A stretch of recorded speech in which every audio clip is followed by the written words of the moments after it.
It's the sound that connects us to our original purpose, because it is what incarnated us, is that sound. It's before word. So there's a connection to the soul. I call the drum a soul instrument. And I found in my career as a therapist and then becoming a shamanic healer and practitioner and, restoring a lot of my ancestry and all that, is that it was the fast track to enlightenment. This drum would, you could be in sessions and people processing, till kingdom come. And then the drum is introduced and people are like, I know who I am.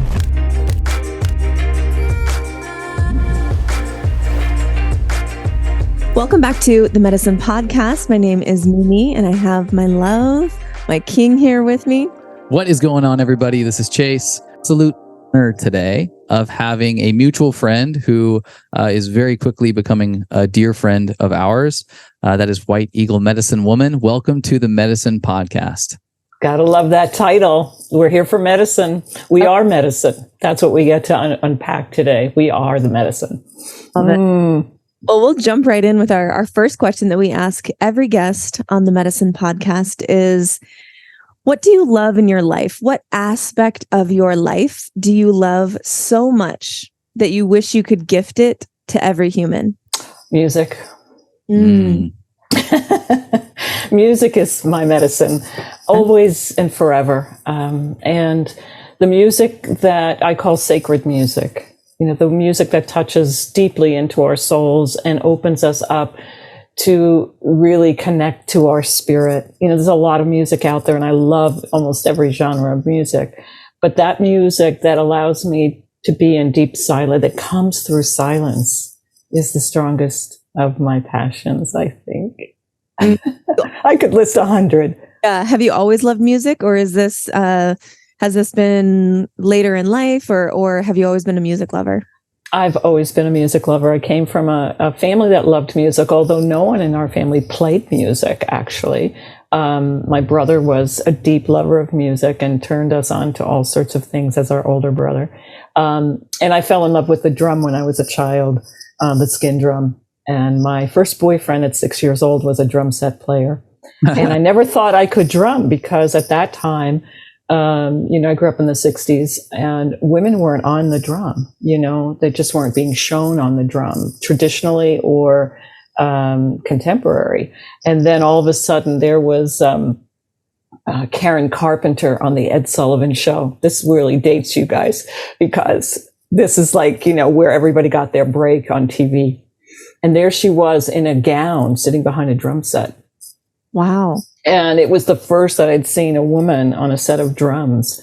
And, I'd always been attracted to the traditional drum, and I have been making skin drums for a long time. I'm a mixed blood. I wasn't raised in my culture at all. But it just naturally came through, it's in your blood and it just comes through one way or the other. So, I started making skin drums when I was young and have made about 6,000 drums and wow. Toured the world with the world's largest crystal inlay drum, grandmother drum, in 20 countries. It's music. It's incredible. I'm going to take a minute to promote your film, Grandmother Drum, Awakening the Global Heart, which we had the pleasure of watching ourselves, and I've heard you talk about in the past. And I just love and so aligned with probably the topic that we'll be getting into today, which is around purpose and passion and integrating this love for music and this love for drumming into something that has quite literally healed, probably thousands at this point. And maybe you can spend a couple of minutes just describing what that was like for you, what the grandmother drum process looked like, and then sharing that with the world in some of your past work. Well, I first will say about purpose is it's not what you think it is. So we're going to get into that. And it's the life that you weren't sculpted for necessarily. You weren't trained for necessarily. It's a spirit-driven life. I just watched a wonderful film on Clive Davis, who's a very well-known producer of rock and roll music for the last 50 years. He was a lawyer. He got thrown into that job quite unexpectedly, and he had no background whatsoever. and became one of the greatest producers of the greatest music we know of. And so it's always a spirit-driven life. And that's what finding purpose is about. It's not the practical, oh, this is what my dad did or my mom did or this kind of thing. It's something that your spirit needs in order, our spiritual purpose at the center, in order to kind of come into that space where we are here to demonstrate a spiritual truth in our physical manner. We are here to embody something very specific. And so we're given something out of the box. We're given something unpredictable to help call that out, that spirit-driven life.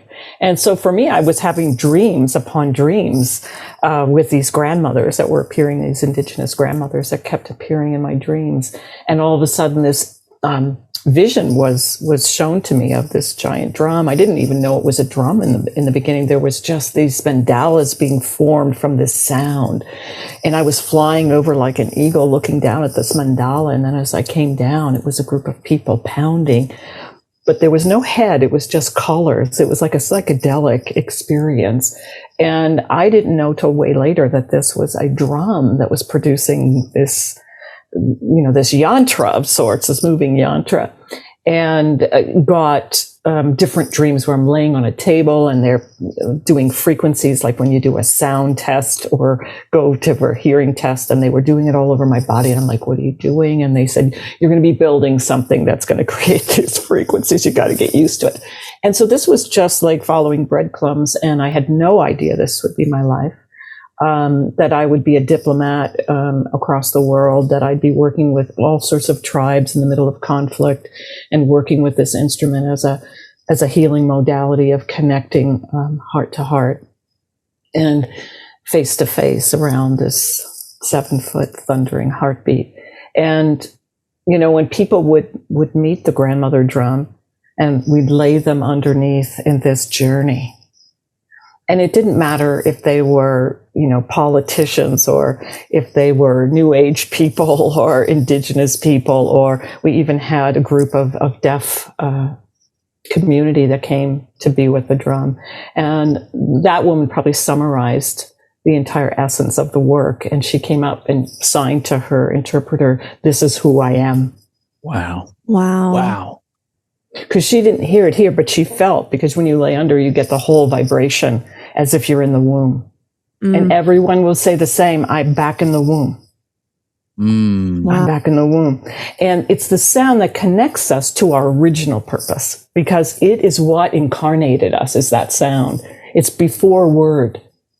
So there's a connection to the soul. I call the drum a soul instrument, especially the skin drum. It's a soul instrument.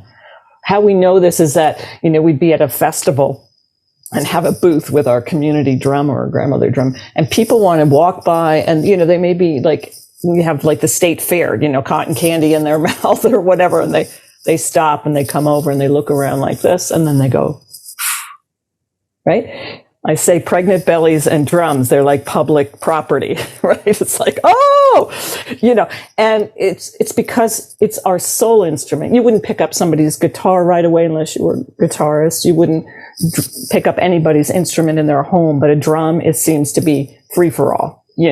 It's because it connects us so deeply to our primal self, and our self before ego, before culture, before religion, before any of that. And I found, in my career as a therapist, a professional therapist, and then becoming a shamanic healer and practitioner, and, restoring a lot of my ancestry and all that, is that it was the fast track to enlightenment.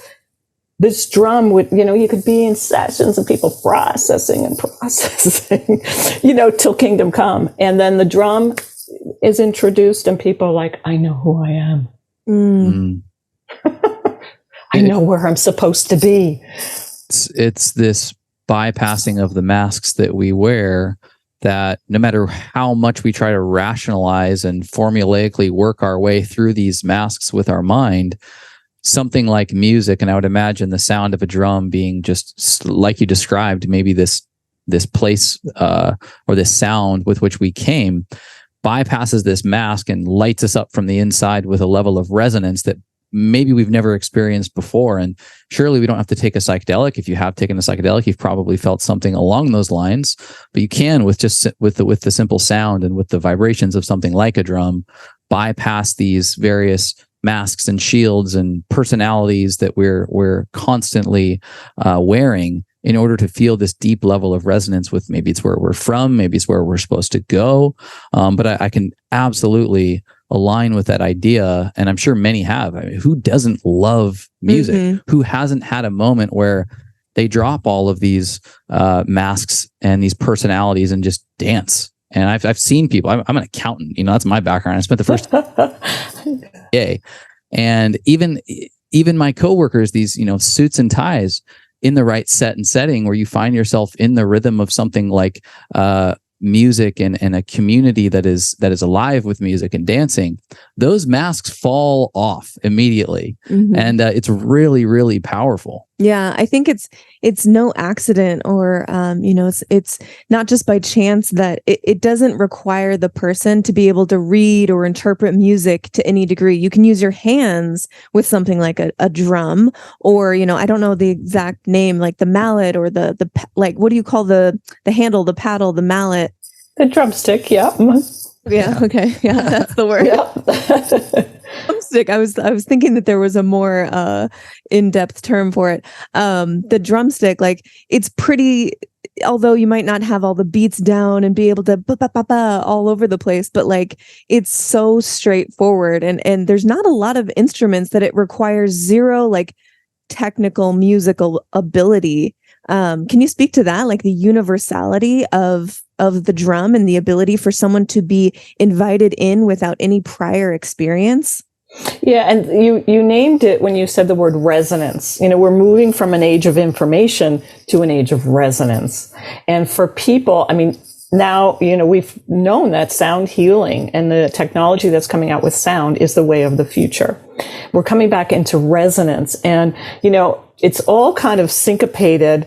My answer to that is when a person comes up from the drum and says, I met the grandmother and it changed my life. Mm-hmm. And they don't mean a round sphere of wood with a hide on it. They mean a voice of creation. Mm. There is a recognition to that voice. And drum circles really have gone way up across the world now. And in fact, when we ushered in 2000 on television, if you remember, they're all over the world. It was all drums. And it really said that's when the grandmother said we would begin, is in 2000, which is when we birthed Grandmother Drum, because that was the pulse. And they said, we just want this voice out there, get it on television, get it on, as many people as possible, to just hear that sound for that recognition. And again, it's a soul recognition. It's not a mental or I play music recognition.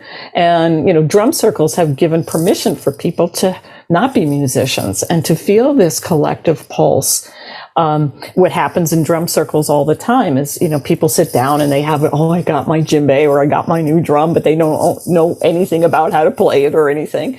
And so the drum circle begins and it's just chaos for a while. And then all of a sudden, a beat emerges. And everybody's in perfect syncopation without planning. And to me, this is pure meditation. This is absolutely pure meditation. We lose the mind, we lose our personalities, as much as when we see these amazing flocks of birds that all are dancing in unison. So for me, it's getting, on the song sheet.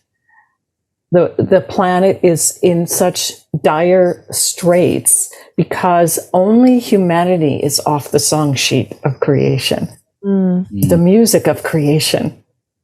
All the other animals are in syncopation with that music. And this is what this program that I've designed out of all of the shamanic teachings that are really our core teachings. So if anybody's interested in shamanic teachings, these are some of the best as far as I'm concerned. They're called sweet medicine teachings. And we're going to dive deep in those teachings of how to get back on the song sheet.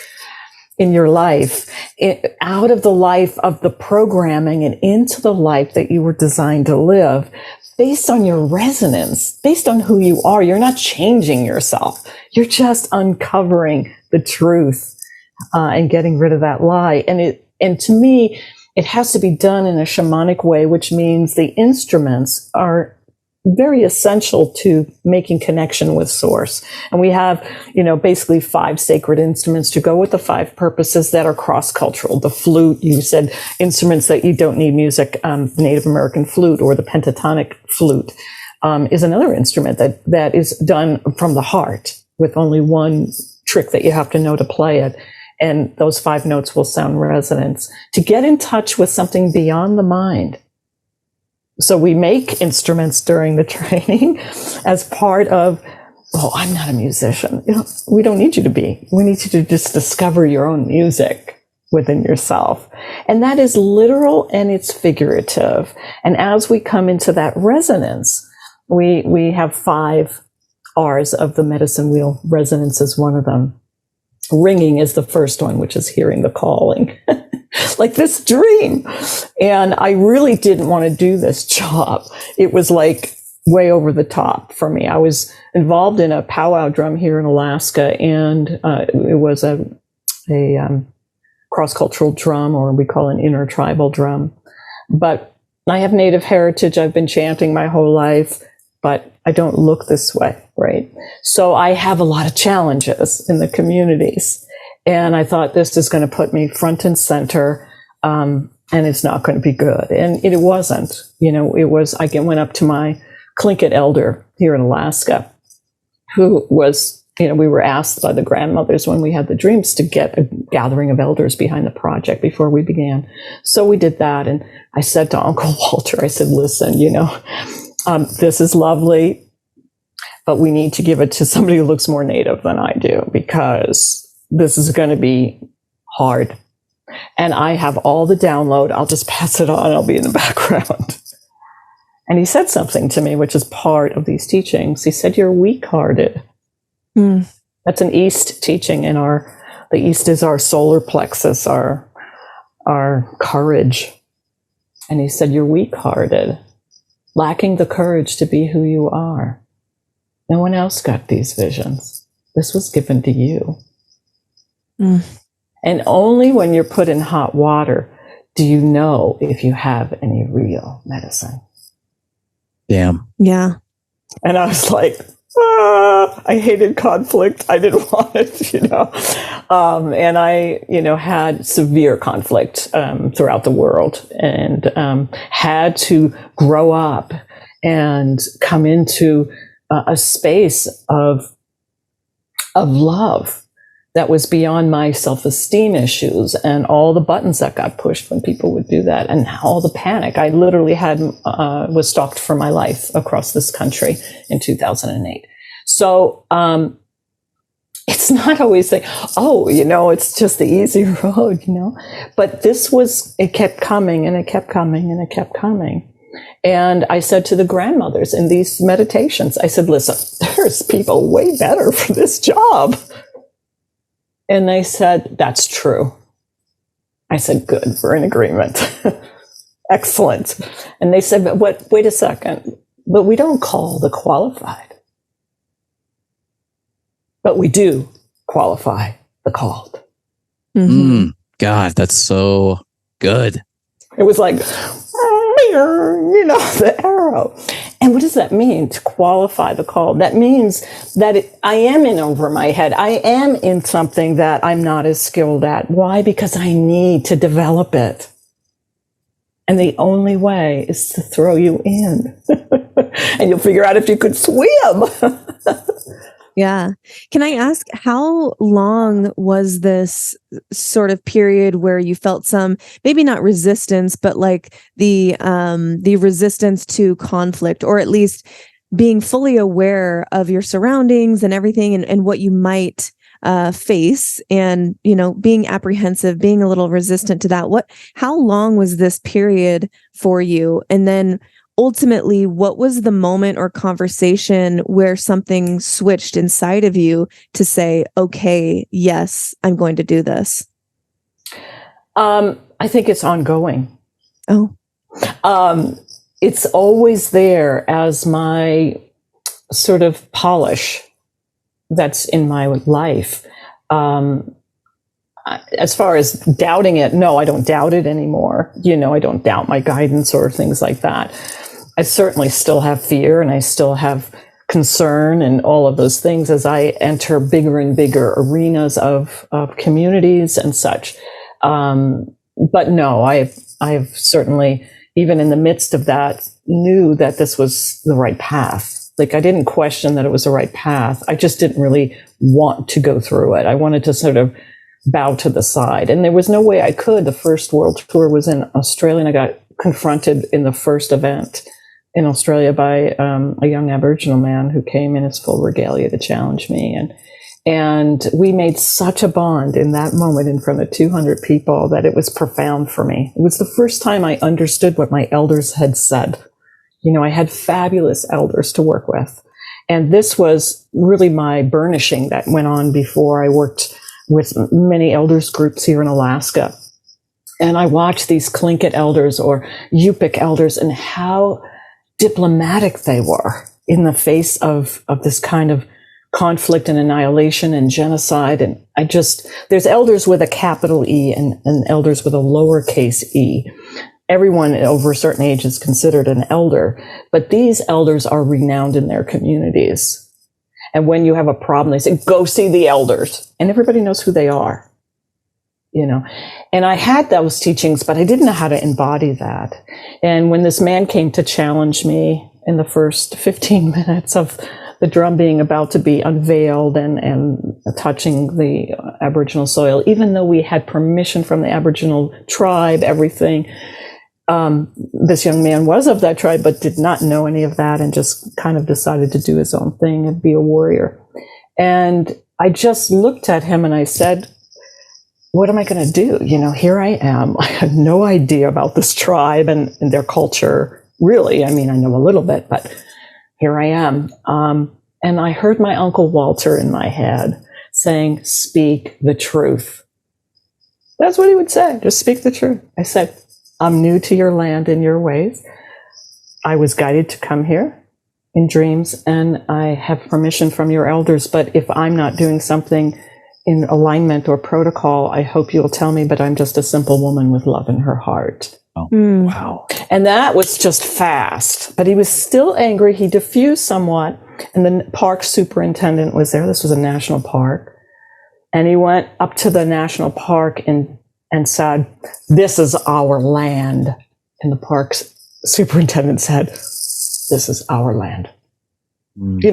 I was in the middle of that. And then I observed that. I was like, okay, I see. I'm joining something that's already going on.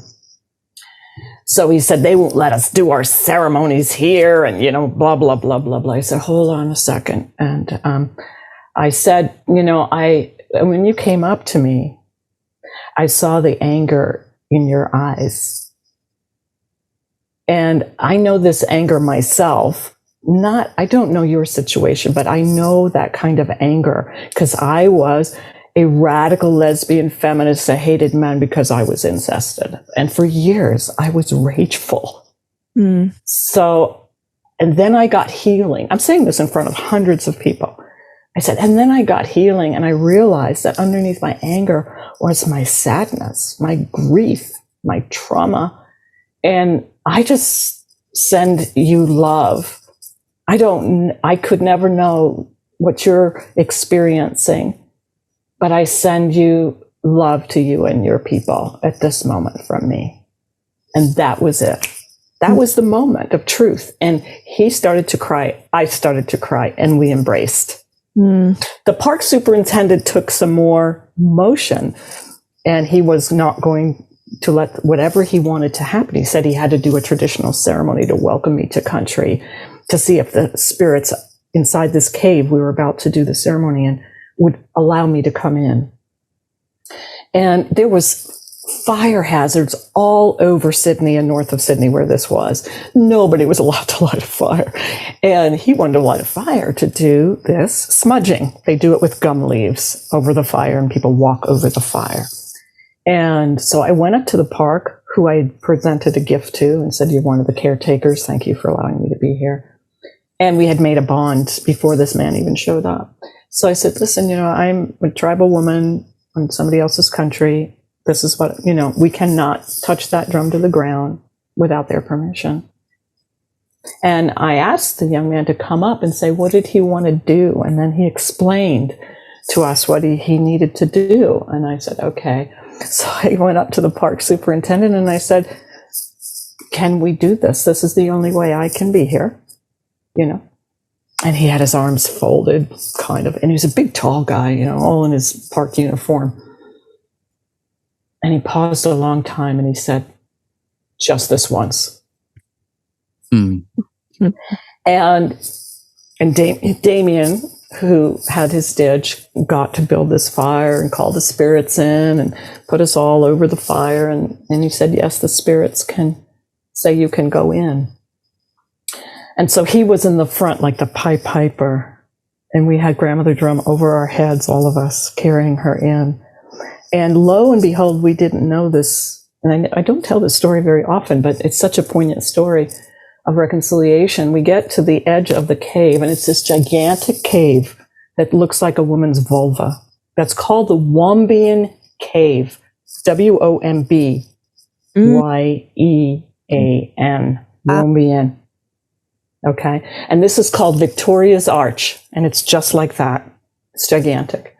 We're coming to the entrance, and the two elders from the tribe say, "Stop." And everybody's, happy. They thought we were going in, everything. And we didn't even know what we're doing yet. I still didn't even know what I was doing yet in there. And I had all these dreams about this place. And so as we're getting to go in, she says, "I'm not going in that place." I said, "What do you mean? Did we not follow protocol, Auntie?" And, meanwhile, everybody's already walking and they don't even hear her, And she's like stopped as if there was a glass that she hit. And she said, "Our babies are in there. They massacred our babies and put their bones in there."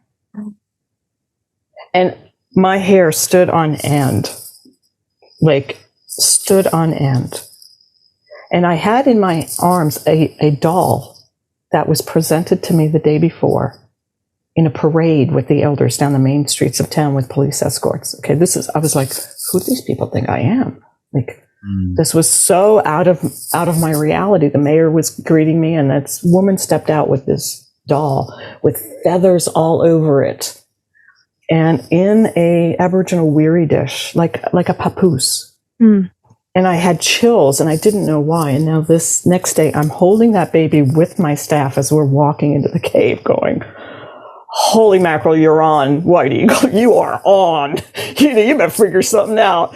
And I said to her, I looked at the baby, I looked at her, and I said, "Auntie, I think that must be why we're here." Mm. And I looked down at the baby, I looked at her, and I said, "To free those souls. This must be why we're here." And she immediately knew. I mean, she was Aboriginal, she was an elder. And she said, "I think you're right, but I still can't go in there." And I said, "Okay, can we go in there? Can we do something in there?" And she said, "Yes." Nobody heard this. When we got in the cave, she and Uncle were on the outside looking at us, and I explained what was going on to the people. And I just spontaneously put men and women on either side of the drum. And we had every woman become a woman in a man's life, and every man become a man in a woman's life for all history of the masculine and feminine. And the betrayal, the sexual abuse, the killing, the raping, the everything, we named it all. And they had to make contact with one person across that circle and do the forgiveness work. And I created this ceremony in the moment. There wasn't a dry eye in the room, in the cave.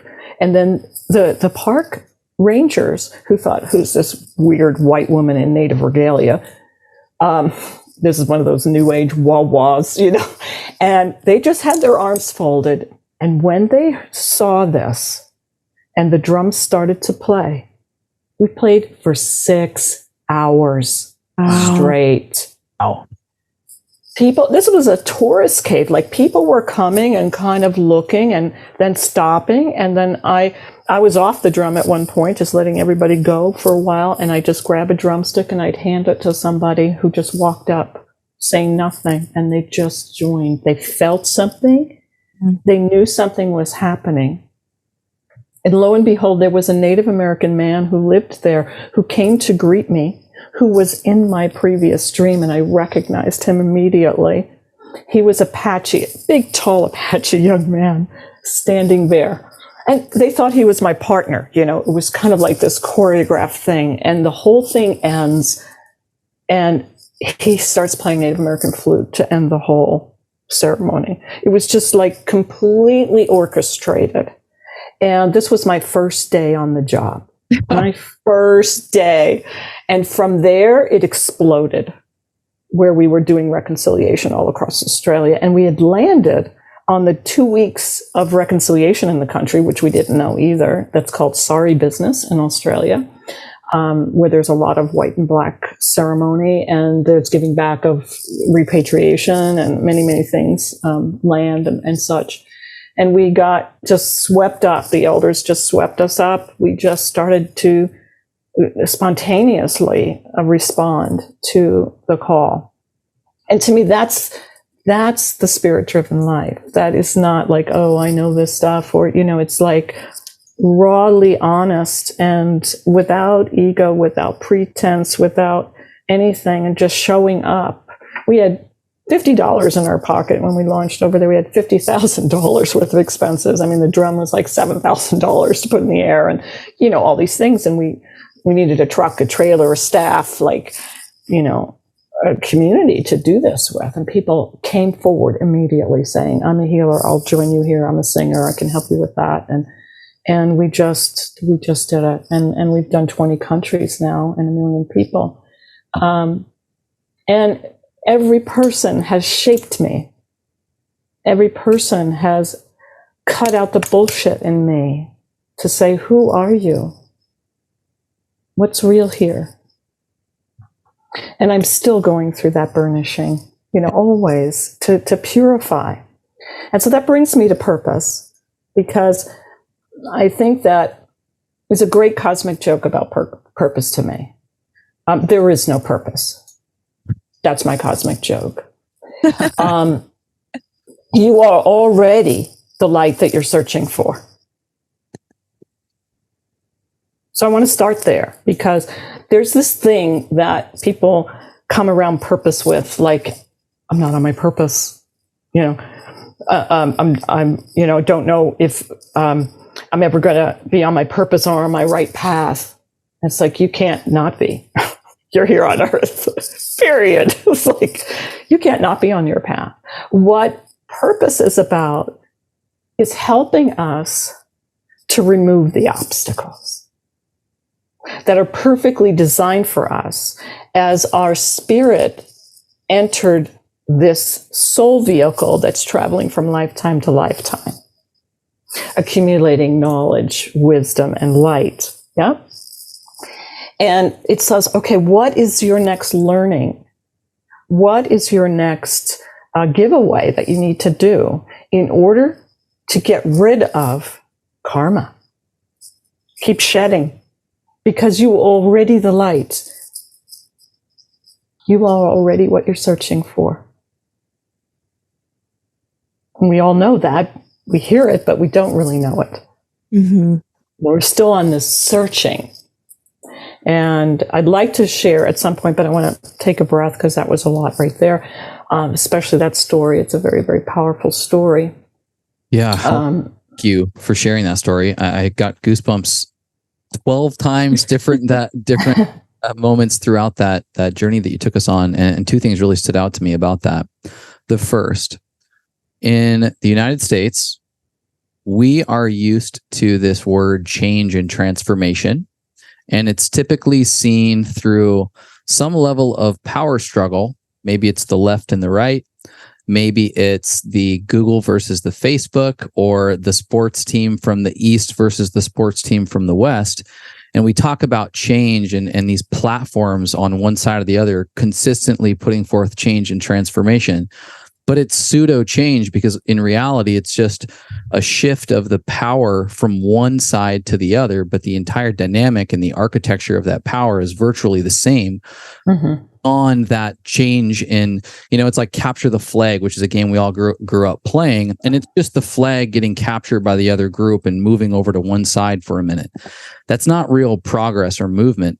What I'm hearing from you is the change that we are desperate for. This is the nutritional deficiency of change, where in that moment of what seems like utmost conflict, all egos are shed, and there's a almost irrational reconciliation place. And it can only be done when all scorekeeping is seemingly forgotten about in that moment. And there's this level of resonance, this level of connection that both parties are interested in moving out into a new paradigm. Powerlessness, the power dynamic is dropped in to a certain degree, and it's this redefinition of what it means to be in power from that point forward. And I can't help but in that story feel that is the nutritional deficiency that so much of us have in our culture, is that we want change, we know change, but we've been given a definition of what change looks like that is somewhat pseudo in the compared to the story that you're describing, where you are healing generations of trauma and pain and wounds through something as powerful as what you articulated, and without force. Yeah, without force, I think is the key. Where it's like you're not forcing anyone to do anything. It's like an invitation to remember the sameness of all. That's what was really coming through for me. It's like, yes, you're different. Yes, your skin colors are different. You have different culture, but something like just being opened in love and inviting other people into that love, which you obviously did so beautifully, is like the thing that really sparks the change without force. We're so used to force. Yeah. And it feels like we can't make change without some sort of force. And that's just not true. Yeah. The other thing that came out as you were describing this story was how powerful experience is. And a shared experience for that matter, going through the emotional roller coaster of something like a ceremony, or being a part of like the grandmother drum ceremony, how it bypasses the rational. And we can do the best that we can as, individuals on our various platforms, whether that's writing, whether that's creating, courses or content, and verbalizing the changes and the evolution that we would like to see in ourselves and others. But it will only scratch the surface of what a shared, profound experience that transcends the rational could really do for the healing work, for the work of purpose, and for the work of collective evolution. And it seems to me that no matter how much you want to articulate and rationalize and describe changes that need to take place, it's only going to scratch the surface of what can actually happen through a transformational type experience like the one that you've been articulating for us. And it actually has components, and I can share those components of what I might term a feminine style of leadership. That connection I witnessed by watching the elders. Here in Alaska, there was a conference of elders from the far north. They were sitting down with the highest military person. I don't know what they call that. It's a colonel or sergeant, whatever it is, that high person, for a talking circle, because they were using their land for military waste and dump that has never been cleaned up, that's toxic out in the bush, in these villages. bomb stuff, all sorts of radioactive material, and it's crushing the indigenous people. This was probably almost 2 decades ago now. And I sat in a circle. I wasn't allowed to talk in the talking circle. I was just holding space. There was a bunch of us healers that my partner, who was doing this a conference, had us just sitting there holding space. That's it.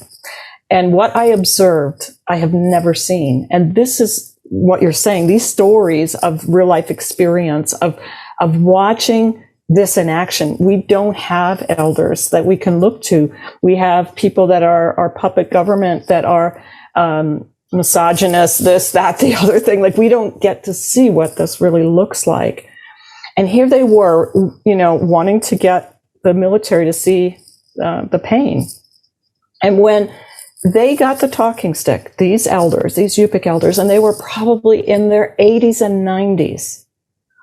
All they did, the men, this was mostly the men's circle, they spoke about their absolute love affair with Mother Earth. Like little boys. Okay. Like the first fishing hole, this, that, and the other. Okay. When it came to the colonel, and one man after the other said this, crying. Not once did they say, this toxic waste has to go, get off our land, clean up your mess. Not once. Okay? Went around to all these elders. And it was profound. The park super, the guy, I'm saying park, I don't mean that, the colonel, whatever his title was, and this is of all the military in Alaska, started to tell his favorite fishing story when he was a boy. In the bayou or somewhere. And I was watching this going, what are they doing? And then it went around for a second time, and the younger elders, who were more in their 50s and 60s like me, were a little bit more feisty, and they wanted to sort of say something. And the other elders just grabbed the talking stick and continued on. And at the very end, this went around as many times as it needed to go around. That's talking circle. We were there for maybe 4 hours. And it came around to the colonel again, and he started to say to them that he was going to fly the M43s, whatever, out there to clean it up. They never said it. Oh. And I was like, wow. And the other one I witnessed was up in Hawaii on the Big Island when the TMT tower was going to go up on Mauna Kea. And the entire world galvanized around preventing that telescope from going on Mauna Kea. I was there on the front line. I saw what those grandmothers did. There were police with their bullet jackets on, with their glasses on, with their SWAT stuff, in a line, blocking the road, and the elders were on the other side holding their ground. These are old grandmothers. And they said, they looked at the name tag. Oh, Kamaka Bibiole, I know your auntie. Does she know you're here? Would you like some water? It's hot here. Would you like some water?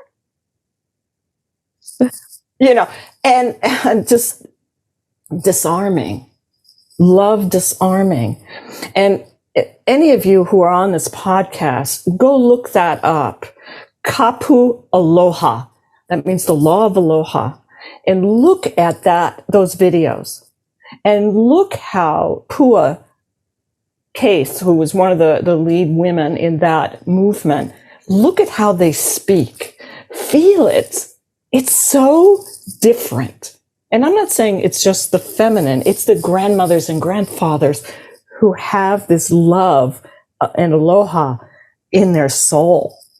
Mm-hmm. And I said, when I spoke in Australia during the Sari business, a big event, I said the difference between elders with a capital E and lowercase e. And, if you're still angry, if you're still a warrior, it's fine. We need our anger. That's part of the journey. But don't give up then till you're on the other shore like they are. Like, that they don't talk about the us and them anymore, that they've transcended it somehow, and they're giving you something that nobody can give you, because you have to go through the experience, like you're saying. You have to have arrived. It's not our priesthood, which of course is now, incesting children by the billions because they didn't arrive to that celibacy. That's an awakening that happens way later in the journey. Not forced. Yep. It cannot be forced. Yeah. So as we come on to now, just really the idea of resonance, coming into resonance, as we have with the whole idea of music, is what is this whole thing about purpose? I think it's just a really good moment to kind of slide into that journey. And the first thing I mentioned, and is that where you want to go? I mean, I'm just like playing here, Perfect. You flow. Yeah, this is so good. Is that, first of all, I've spent my life, really on purpose. I was a very driven young person. I knew who I was and where I was going when I was very young. And so I've always felt this sense of I'm here for a reason. And I took classes from mystics that were all about higher purpose and life purpose. Higher purpose is what we're here to learn. Life purpose is what we're here to give. And that was very moving to me. But in our shamanic sweet medicine and medicine wheel work, our rainbow fire medicine wheel work, we have 5 core purposes. Okay. Of course, because we have 5 elements and we have 5 stages of life, and we have the seasons and, the center, mental, physical, emotional, spiritual. We have all these 4s in our reality. And these elemental 4, which all go along with elements, is, of course, north, south, east, and west in the medicine wheel understanding. And the medicine wheel is so comprehensive and so multi-layered. So I'll say that because people might have learned the medicine wheel along the way or heard about that. And I don't mean to diffuse all that by saying this wheel is the correct wheel. And I mean that only it's not a symbolic wheel. It's actually quite a literal wheel to how the universe is set up, how the cosmos is set up, in the macrocosm and in the microcosm.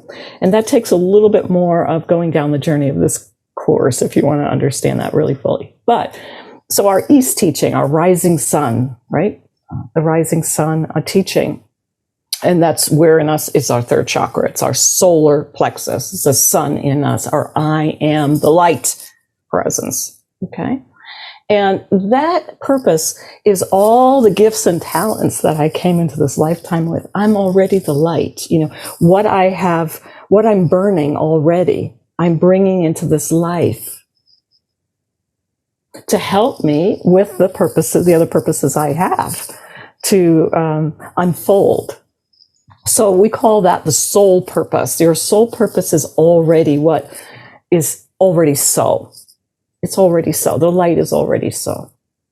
So when I write mine or I talk about mine, you already nailed it. What is the thing that you most love? What is the thing that you came into this life with? Music. So music is one of my strongest medicines that I came with, music and art.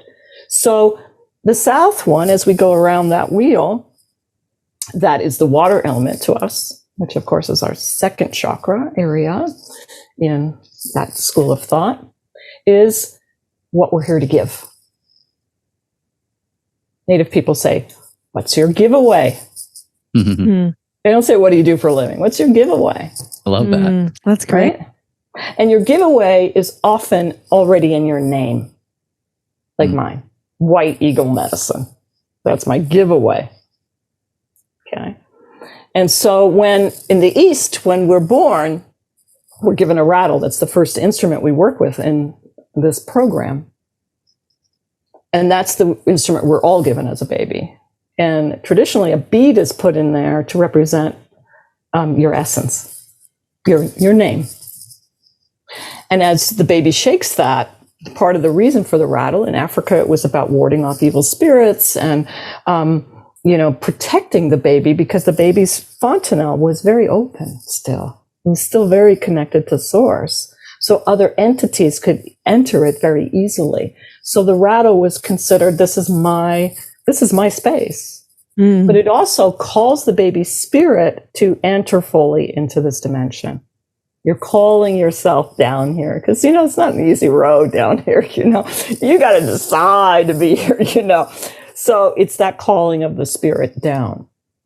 So that's the instrument we work with, and the medicine of song. Because when did you stop singing? Angeles Arian, wonderful Basque folklorist that lived there in California for many years, just crossed over. She talks about that as the first question a medicine person cross-culturally would ask you if you're sick or depressed or disheartened. Not, what happened in your childhood, but when did you stop singing?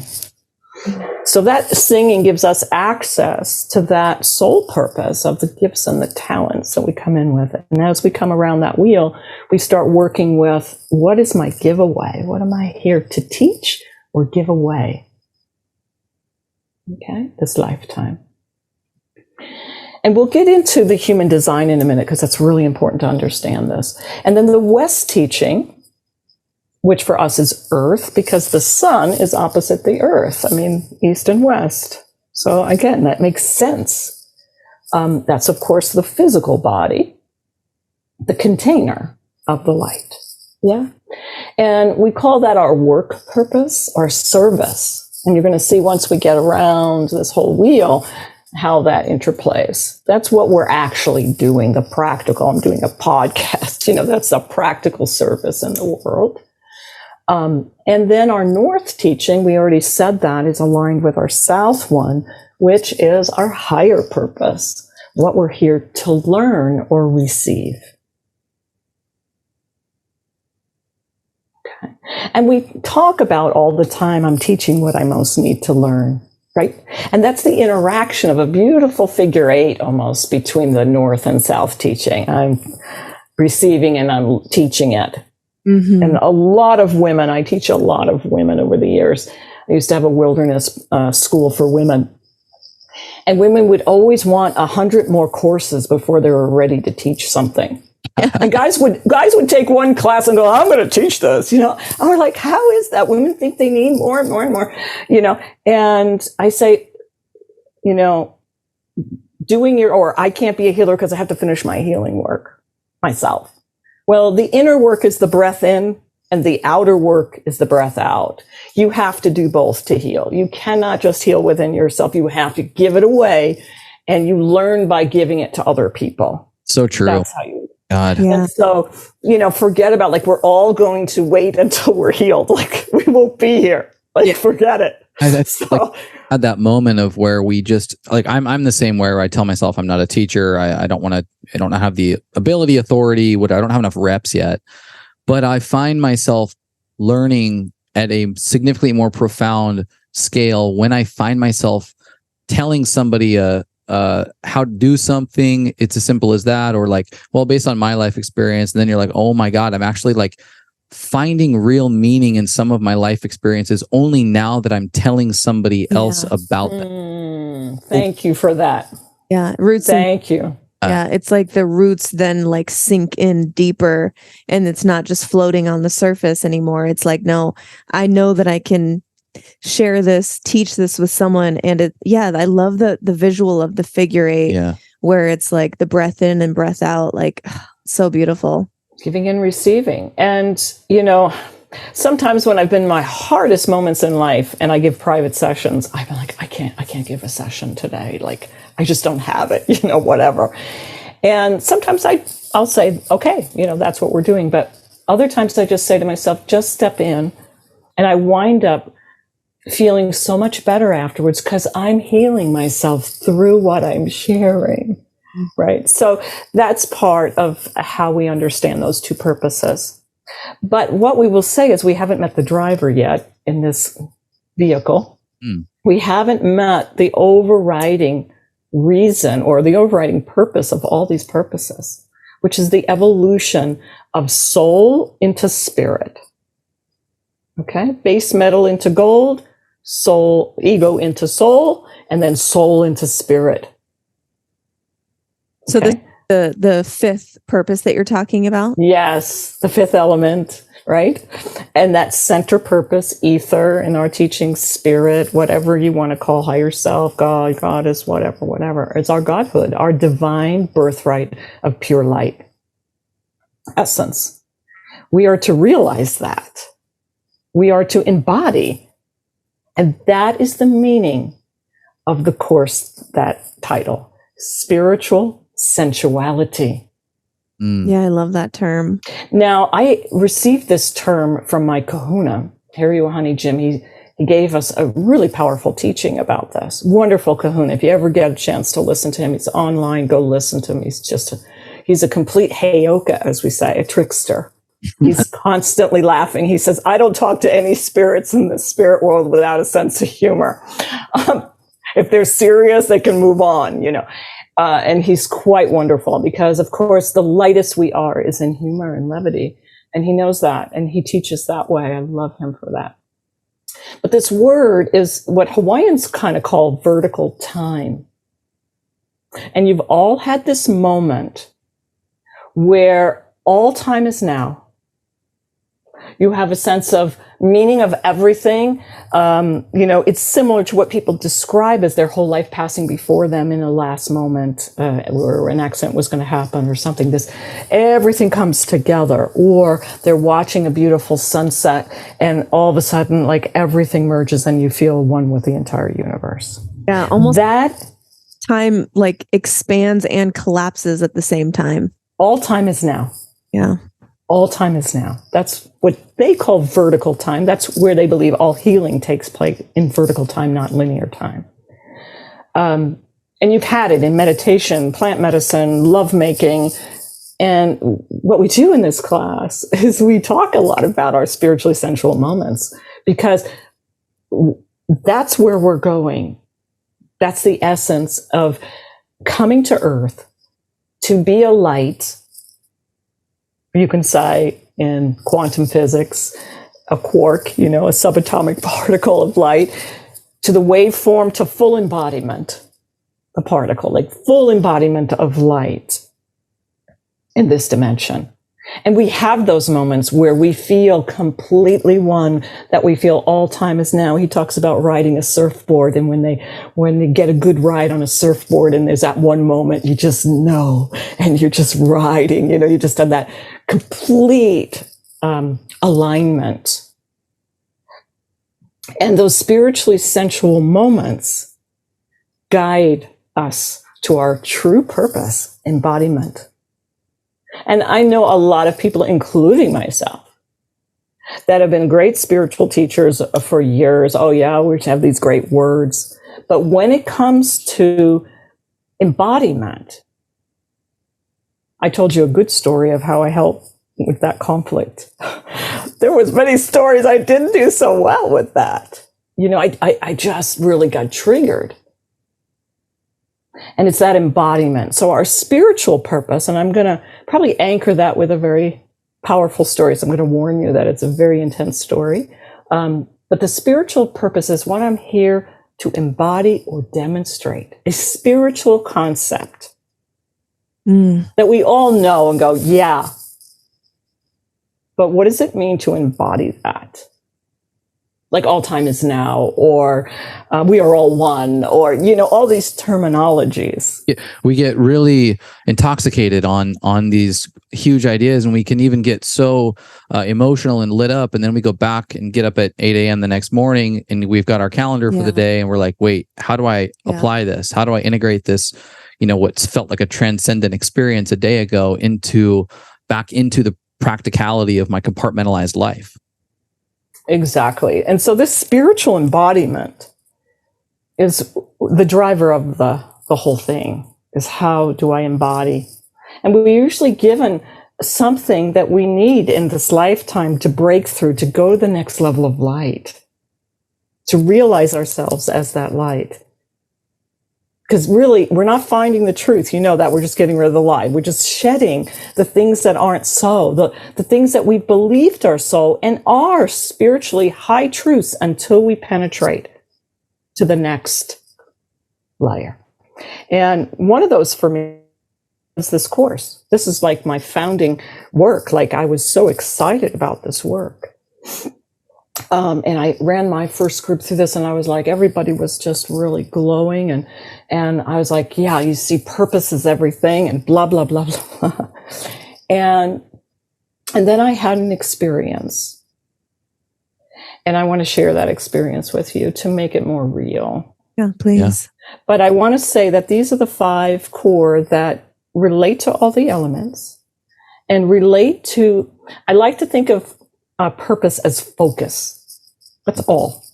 It's just about focusing energy. We have many, many choices in life, every moment of every day. We have thousands of choice points.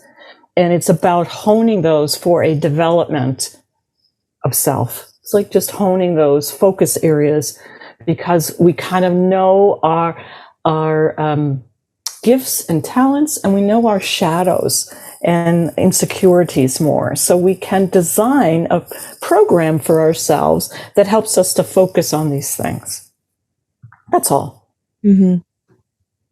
You know, they're not set in stone like, oh my God, you know, I came down and I've got the wrong instructions. No, it's a fluidity. Mm-hmm. And when we do this work, and it's an 8-week process that we do through online live with me, making these instruments, walks in nature, breath work, many things that we access it through, is we finalize it by literally coming up with one sentence in each of these areas. And it's just, you know, hones it. And it affirms, oh, yes. It's something that it's just like when you came up with the medicine for your podcast and that beautiful logo that's behind you. Like, yes, right? Like, wow, that's it. It's aligned. Mm-hmm. And this is, to me, I say to people, do this before you start a business or you change your path. It's like your vision, mission, goals, and objectives for a nonprofit organization when they first are organized, or a business. They have their vision statement, they have their mission. These purposes provide the foundation of the business of you. Yeah. Operating on all planes of existence, not just in the world. So I'll say that. So I have a few teachings that I'd like to bring towards that in both directions. And this one I think is my most recent initiation, and that's the word I want to use. Because if you work with indigenous teachings, as I do, we don't consider things that happen to us like a victim. We consider ourselves an initiate, that we're being initiated. And my teacher used to tease us, I'm not frightened, I'm being empowered. And so this burnishing process. And so each of those 5 have an I word that goes with them. The East is initiation. The South is intuition. Yeah, my intuition, that second chakra work. The West is imagination. Imagine the form it could take. And the North is inspiration. Mm. And the center is ignition. Love it. So, and we have P words and R words for the medicine wheel, and we have layers of these teachings, but come down that avenue with me later. I want to share this potent story. And this is the only second time I've shared it live. And so it's vulnerable for me, and I haven't been ready to speak for 18 months. 18 months ago, my daughter passed into the spirit world from alcoholism. My only daughter. It's inconceivable. It's absolutely inconceivable. And at that moment, I died. Mm. That's how I felt. And I could not comprehend it. I had a severe experience of what I'm writing about as a therapist now, because there's no information available. And the only information I could find is by being on 25 different Facebook pages of bereaved parents because there's no good websites. There's no professionals out there really working on this issue at all. There's kids being gunned down in schools. There's just an exponential. Fentanyl, number one, is taking children out so fast. Boyfriends killing their girlfriends, unbelievable numbers. School shootings. Go on Wikipedia and see the real amount of school shootings. Nobody's addressing this issue. And the word that I have created for this experience, especially for mothers, is dismemberment. Yeah. Wow. And grief was one thing. I was very used to grief. I'm a grief coach. I'm very at home with my grief. And that was just one layer. That was a very minor layer compared to this experience somatically of dismemberment, that a part of my body was ripped away and I was dead. And my daughter and I were highly independent. We're both Aquarians. She was 33. We're both kind of eccentric artists. We weren't talking every day like many mothers and daughters do, none of that. And it was completely dismembering. I couldn't walk well. My womb was sore all the time. I, checked everything. I have really good health. I eat perfectly and all this. So it's like, and I went through beyond a dark night of the soul, in my opinion. I've been through many. I've lost many people in my life, tragically. And this experience took all my purpose. So the woman who taught everyone about purpose thought life has no purpose. There is no purpose. I don't care about any of these things at all. They're meaningless. And I had no idea what to do about this. There wasn't someone who had the expertise in my field for this. They would have to have lost a child. There's just no other way. And so as I was navigating this more alone, I have been a channel my whole life. I've been channeling the grandmothers. I've been channeling advanced healing methods directly from them. They have been with me since I was young. I'm very comfortable with that. When my daughter passed, I couldn't hear her for about 3 weeks. And I was devastated because she wasn't talking to me when she passed. She had shut me out of her life 9 months prior for confronting her about her alcohol. And so that devastation of losing the connection before she even passed, finding out in like 24 hours, having to leave Hawaii and fly back to Alaska, and just the whole trauma of it. But when I couldn't hear her, I thought, what is going on? Like, she's still not talking to me? I mean, like, what's going on? I was so flipped out. And I happened to get gifted a session with the top medium in Austria by my partner. And this woman doesn't speak any English, and she doesn't want to know anything about you. She just, you can't say, I would like to talk to my daughter. She just channels whatever comes through. And it was so profound what my daughter said, and that she even knew that my daughter passed, and on and on and on. That it was my daughter who said to me, Mom, you're blocking it. You're so flipped out. You can't hear me. Like, I'm trying. So what I want you to do is automatic write with me. Because I couldn't channel. I was so afraid, because when I channel, it's like somebody comes into my body. It's like a very ka-chunk. And I guess I was terrified of that whole story on some deeper level. So she gave me such potent information that I went ahead and just started. And it happened in the middle of the night. I woke up and I heard this line, and it didn't sound like my daughter at all. And I just started writing it. Well, fast forward, my daughter's writing a book through me at this time. But she kept telling me what I needed to do in order to do that healing. Like, she kept instructing me, and I did every step of the instructions. And one of the things is she asked me to do some plant medicine. Now, I've done plant medicine. I facilitate plant medicine for people. But I'm not a big, it's like a once a year thing when I'm leading something in Peru or whatever. And she said, you need to do these 3 ceremonies, blah, blah, blah, blah, blah. And I went, all right. So when I did that, I had I'm not going to talk about the two because that would take too long, but this final one I just did erased everything. And I had the experience of enlightenment. I had this full body experience. And it was kind of a juxtaposed position because I kept saying, I can't understand why I've lost all meaning and purpose.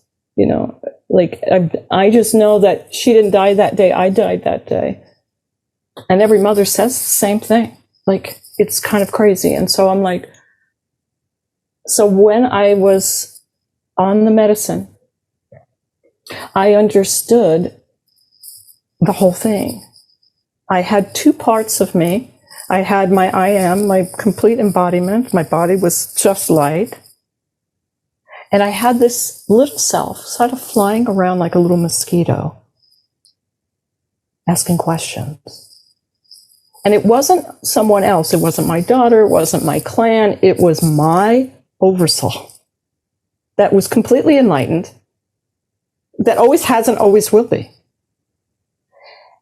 And it said, of course you had to lose all meaning and purpose because there is none. You are already the light. I am the, and it did say you, it said, I am the light. And I was like, oh, that was my quantum leap. I am the light. But it wasn't cerebral, and it wasn't cute, and it wasn't cliche. It was embodied. And I was like, and I was started to weep because I realized that every lifetime and every word that's ever come out of my mouth, every belief I've had is all false. Every single one of them. And I was like, how do you deal with that? It just wiped up my existence. None of this is true. None of it. And my little self was like, well, what about the spiritual journey? It was buzzing around. Like, what am I going to do? I have nothing to do. And it said, if you're on a journey, you've already left. I am the light. And everything I said, this little me that was flying around like a mosquito to the light, it was basically responding that you're in the future. You're not here. I am the light. Like, what about this? I already am. What about that?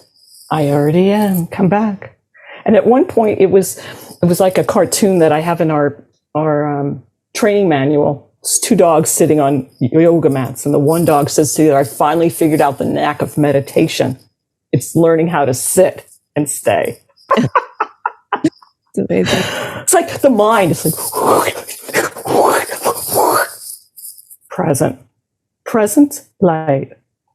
And I said, will I ever do anything? If the light wants to.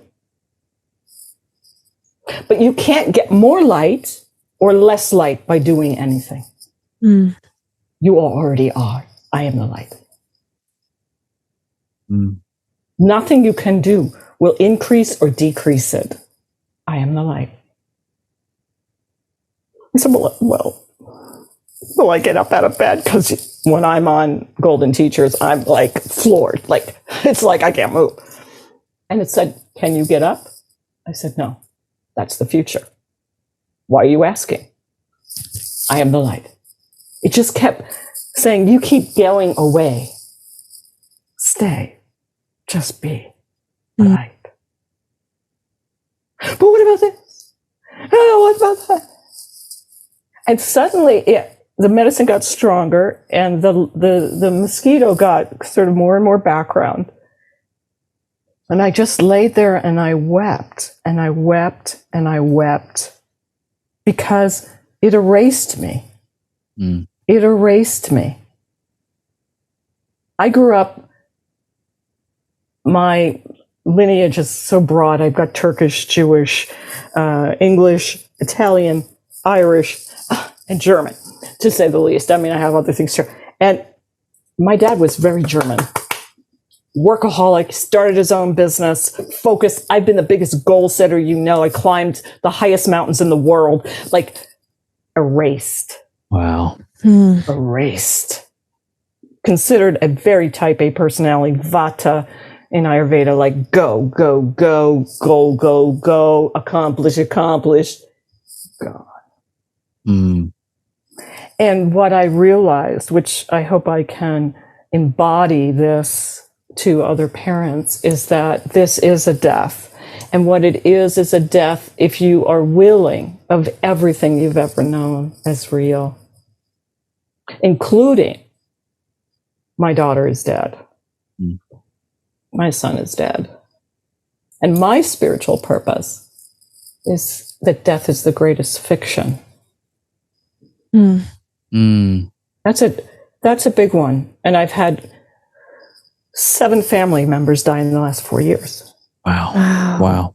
Okay. So, and all of them didn't scratch the surface of this. My last one was my best friend of 40 years, great person, incredibly spiritual, held her hand all the way through the end and watched her slip out with this glory and thought, I got it, Spirit, got my purpose. It's so nothing, it's just dropping clothing, it's just amazing. The universe said, okay, we'll see. Wow. And I am still in that process. One of the things and that's why I want to move on to what purpose really is, instead of what we think it is.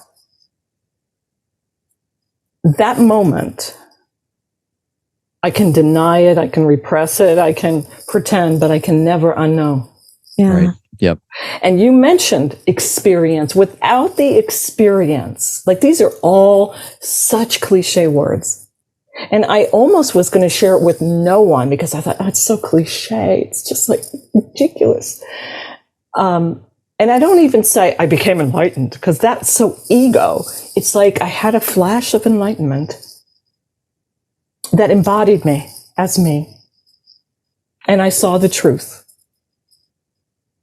And even all of the things that I have been doing and sharing with the world, I had to go, and all these podcasts were set up on this purpose thing. And I was like, wow, interesting. What am I going to do with that now? And the light that I am showed me through this entire day. It was 8 hours of this. And you think, oh, that's nothing. 1 second of it. My mystic Osho said, if you had 5 minutes of enlightenment, you'd be blasted. You'd be blasted forever. And this little me was buzzing around. I could hear it. And the Omni me just took my body of light, and it was just the isness of it. It wasn't like I had to think or I had to analyze. And there was a moment I thought, oh, I want to capture this for everybody, right? I want to capture it. So my automatic writing was wanting to go down, and I could barely get my head up off the pillow. But I wanted to capture the interaction between this little me going around and asking these crazy questions and this omnipresence response. And at one point, it was getting harder and harder. And the voice said, stop. You're in the future again. Because this is, once you write, you're in analysis, you're in reflection. You're not in the experience.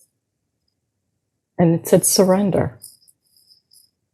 And I just dropped it, and I just laid back and let it completely take over. And I noticed it wasn't in my legs. It was about only a quarter of the way down my legs. And I'm a meditator and breathwork person, I'm everything, right? So I'm like, okay, how do I get that down there? So I said, how do I get the light into my legs? You're in the future. Stay. These legs have never walked light. I heard, oh. how do I get into the light? How do I get my legs in the light?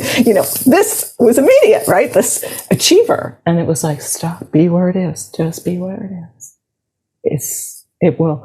These legs will walk light. And I took that as a metaphor, as literal, because it was literal. It was completely just to my thighs. And I just wanted that to be accomplished. And then I fell into this space. That little me just kind of collapsed finally into the space of just being the light. There was no more thought. And I just was there. And this lasted for a number of hours. And I don't remember all of it from there. I just felt this omnipresence of self. And then I finally came out. My partner had been doing her own ceremony in another room, and we laid on the couch and we didn't speak. And all of a sudden I just started laughing, at the absurdity of my lives, of my entire lives, and this grappling for something out there of enlightenment. And that has been my mission my whole life, is enlightenment. I mean, that's from the time I was a little girl. And you can't get what you already are. Like, it was just so simple in that moment. But what I learned from that, and I said, will I ever do anything? Will I ever want anything? I already am. And it said, it's for enjoyment. Mm. It's just because the cup is overflowing and it feels like sharing. Mm. Mm-hmm. It is not an assignment. And it's challenged me, and I've been challenging this for a while, because I've learned under every spiritual path of Eastern mysticism, like everything, yoga, this, that, the other. And this concept of Christianity, which is, you have to earn heaven, or you have to earn it. And also the Buddhist of reincarnation, like, you got to keep coming back. Yeah. You got to keep coming back if you didn't get it. And it's all this based for me always on this collective wound that we share as humanity, which is, we're not good enough. We are just not good enough. Like, that's just it. And so what if we already are? What we keep thinking we have to achieve or realize. And of course, the Eastern use the word realization, because it's much more like, it's just already evident. We just have to see it. We have to have eyes to see and ears to hear. And to me, that's where the purposes come in. They give us eyes to see and ears to hear. Mm-hmm. That realization. They help dismantle what isn't so. Mm. And, I pray for everyone that they don't ever have to experience what I have to make that realization. I mean, I have had majorly spiritual moments in my life. Like, I can list thousands of incredible experiences of divinity, but nothing that comes close to that moment. Yeah. And I was so broken, and I was so ready to leave. I was like, I've done it all. I got books. I did it. I put out millions of things. I've done it all. I don't need to be here. I just want to be with my daughter. Like, enough is enough. But this eluded me. This truth eluded me. And I'm talking thousands and thousands and thousands of lifetimes. And that's all I do in this life. I'm not like doing something else and have this little spiritual life over here. It's like, that's my all-consuming being. And I thought, oh my God, this is all spiritual nonsense. It's just nonsense. And so that experience that we are already was a story I just read of one of my teachers, one of my mystics, Osho. He's telling a story of, and then I'll take a breath and let you guys interact with that, because that was fun. He's telling a story of Picasso. And this guy is watching Picasso for 2 hours as Picasso's painting. And he finally says to Picasso, Picasso, I've been sitting here watching you. What is the purpose of this painting? And Picasso said, was just about to ask you that. I mean, you've been sitting there for 2 hours looking at this, and I was hoping you'd give me some insight. And then he said something to him that was really the key. He said, a rose doesn't ask, what's the purpose of we don't ask, what's the purpose of the rose? It has this erotic smell. It sways in the wind. It has this beautiful color. And we never ask, what is it, the purpose? Right? We never ask that. I just love to paint. Yeah. That's enough. Yeah. That's enough. So I think that to me bridges those two things really beautifully. It's not about doing, it's about the isness of you, giving its fragrance, giving its energy. Yeah. And what we're here to learn is things that need to be removed so that we can really be in our essence. Yeah. We can be living from essence and not living from personality.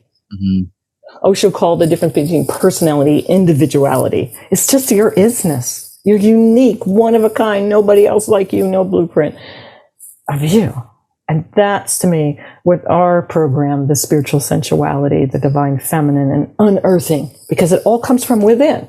That's why we say the divine feminine, because the feminine is the inner. It's the listener to spirit. Our spirit is the determiner. It's the one that's igniting it all. We have to listen.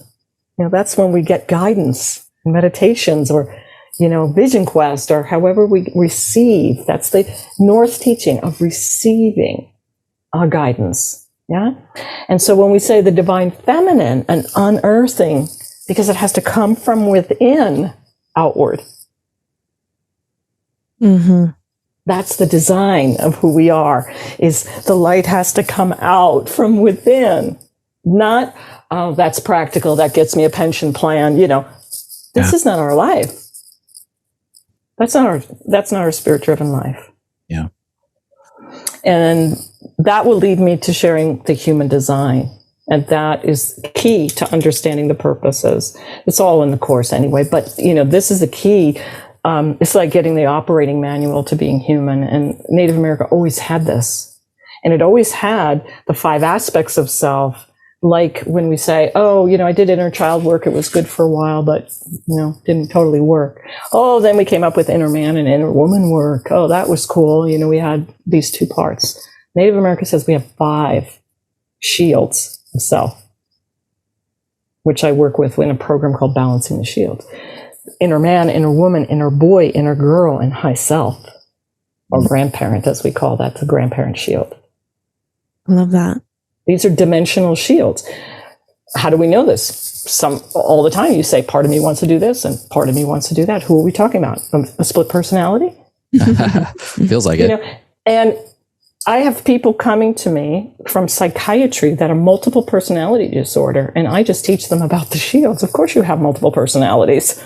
You just have to, the only difference is you're not in control of them. They're in control of you. That's the only difference between schizophrenia.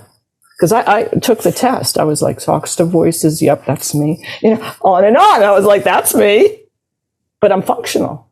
Yeah. I got hundreds of them that come through me. I'll be in the sweat lodge and all of a sudden I'll be in Channel State being Melchizedek, and people are like, oh, it just went on there. Oh, that was somebody else. It's a revolving door. But I can say so. I am holding the center point of the inner net that I am. Because we're not a personality. We are not an individual. That's just such a hoax. Because when I am the light, it was like, and so is everybody else. And I saw this scintillating sun, this beautiful psychedelic experience of this sun with a million scintillating lights. That was all of us as one thing, it's just one thing. So, and we've all had our experiences of that. But this is where the purposes really anchor, is this being able to come to essence. And I didn't know until Grandmother Drum downloaded and all these kinds of things that I wasn't living my essence.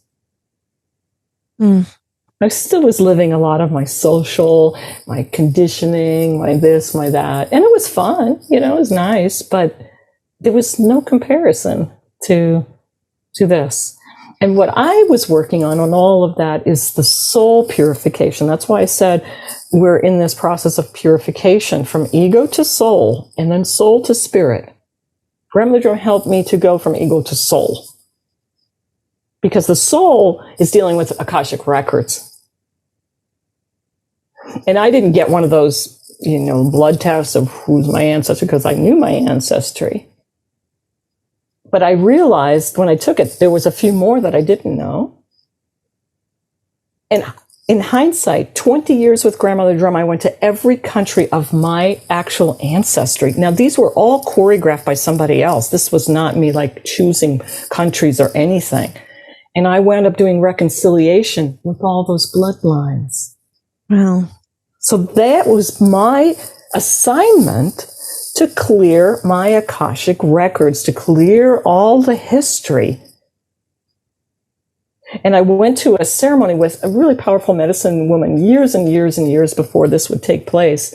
And in the ceremony, she said, "You're going to do all your lifetimes this lifetime." And I'm like, great. My sister was there. And she said to her, "You're going to do your 4-year-old from this life." I'm like, how did I get that deal? Like, that's ridiculous. She gets 1 year of her life. I get all mine. And I had no idea what that meant. Nor did I even cling on to it for any kind of like, I'm going to focus my life, or it just was like so out of my reality. And then I go in hindsight to 20 years on the road, and every country that I was initiated in was every country of my Akashic records in this lifetime. So then we have to do the past life. We call them the 32 gateways. And that's moving from ego to soul, and then there's soul to spirit. Once that is cleared enough, that we get an experience of a moment in time. And one of my best friends, our board member and an amazing healer therapist, said to me, "Oh, this happened to you because of all the work you did on yourself." And I said, "No, that's ego again." Sure. That's just ego story. I could have tripped and fell and hit my head and my skull opened and I saw the light. We never know. We prepare for that moment might happen. We can never make it happen. Yeah. It's the absence of us making it happen. Because that's when I was so broken with Sierra and my womb was hanging open. And I was on the first plant medicine and the guide said to me, I said, "Tell me what to do. I'll do anything. Breath work, this, that, If you can do it, it can't be done." Wow. You have to ask for it to be done to you. And I was like, okay, just help me then. and Harry talks about the highest prayer, help, and it's that surrender, it's that surrender. So I said, no, I couldn't have done this. It's the absence of that would have this experience. Yeah. It's not about anything I've achieved. That's so true. I mean, oftentimes in challenge, when we're faced with adversity, I'll speak for myself. There's a certain number of hard things that I know that I can do. I'll flog myself. Do I need to flog myself? Do I need to get through this? Do I need to throw something on my back and carry the burden?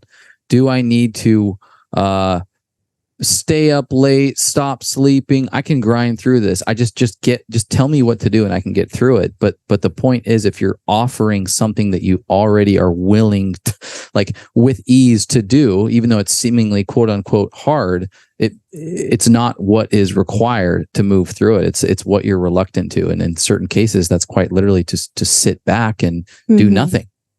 Mm-hmm. Mm-hmm. And that's the kind of the conundrum of the East, because the East is about the gifts and talents, but it's also about challenge. The East is the warrior archetype. Okay. So as you're talking about, it's, having a backbone. There's the 4 bones of the medicine wheel. It's the backbone, having courage to stand, be who you are. Like Uncle Walter said, you're weak-hearted. The strong-hearted is the courage to be who I am. So that's the aligned place of the East. But I had all these gifts and talents. It should be easy. No, I have to bring them in. I have to be broken to bring that in, to bring in my essence. We cracked out of an egg. We have to crack out of the egg. And it's an ongoing process. And so that's why we call those initiations. So Sierra's culminating these 4 years for me. I nearly died in 2019. I was 21 days in the hospital and 4 surgeries. Went in for something tiny, had a super rare tumor, exploded. I had a heart attack. Like, it was just like, all of a sudden I was on the roll, and I thought I had really woken up from that, but it didn't take everything out of myself. This did. Wow. My daughter took everything out of me.